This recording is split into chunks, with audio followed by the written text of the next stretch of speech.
waa mar kale barnaamijkeena tala dhakhtar oo aynu ku soo qaadan doono ama aynu kaga jawaabi doono su-aal odhanaysa maxaa keena weji saliidka ama muxuu yahay weji saliidku. Intaynaan su-aasha ka jawaabin waxaynu ku bilaabaynaa waa maxay weji saliidku. Wejiga saliidda leh dad badan ayaa ka sheegto khaasatan markii qofku wejiga ku yeesho findoob ama haaro. Rabbi subxaanahu wa tacaala wuxuu ogada bini'aadamka ku abuuray qanjidho hawshoodu ay tahay inay soo daayaan saliid si ay u subkaan maqaarka kore loogana hortago kor qaleylka. Qanjidhadaasoo loo yaqaano sebaceous gland. Saliidda ay qanjidhadaas soo daayaanna waxaa loo yaqaanaa sebum. Haddii haddaba qanjidhadaasi si saa'ida u shaqeeyaan, qofku wuxuu yeeshaa maqaar saliiddu ku badantay, khaas ahaan wejiga. Maxaa keena weji saliidka?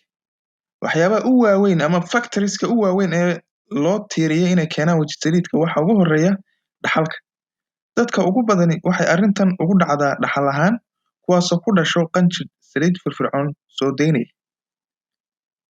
Walwalka wuxuu kiciyaa walwalku qanjidhada saliidda.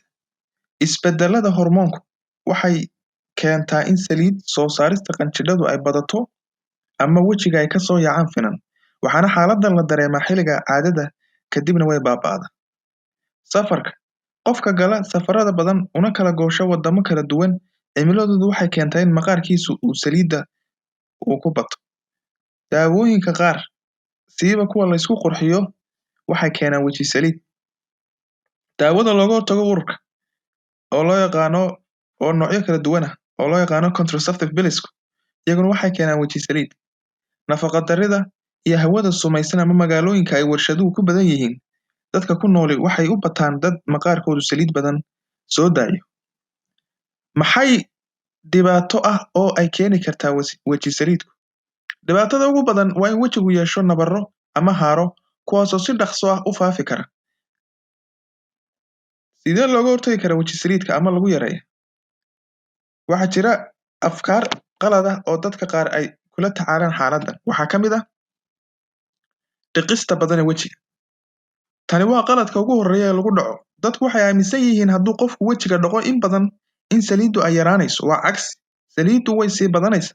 Marka waxaa wejigaaga aad dhaqi kartaa ugu yaraan 2 jeer, markaad soo kacdid iyo markaad seexanayso, taasoo dareensiinaysa qanjirka saliiddu inuu baahi weyni aysan jirin. Ku dhaq wejigaaga biyo diirran.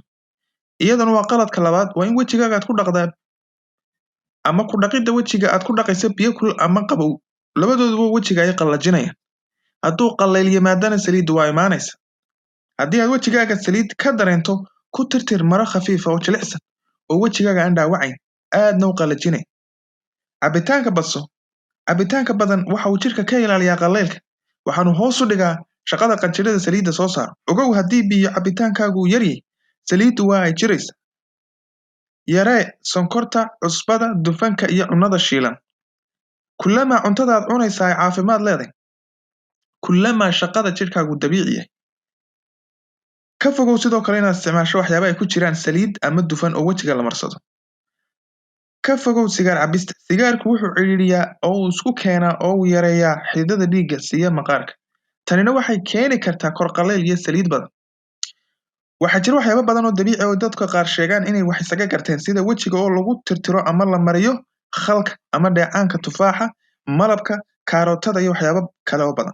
Iyaga laftoodu maadaama yihiin shay dabiici ah oo aynu isticmaalno, cunno ahaan u isticmaalno, wax dhib oo ay keeni karaan ma jiraan haddaad isticmaasho. Ku dadaal inaad hesho hurdo fiican. Iyana waa factor ka mid ah waxyaabaha yareyn kara weji saliidka. Intaas ayuu nagaga dhigay programkeenii. Wixii su'aal iyo fikradeed haysaana comment-ka hoose noogu reeb. Aad iyo aad baad mahadsantihiin.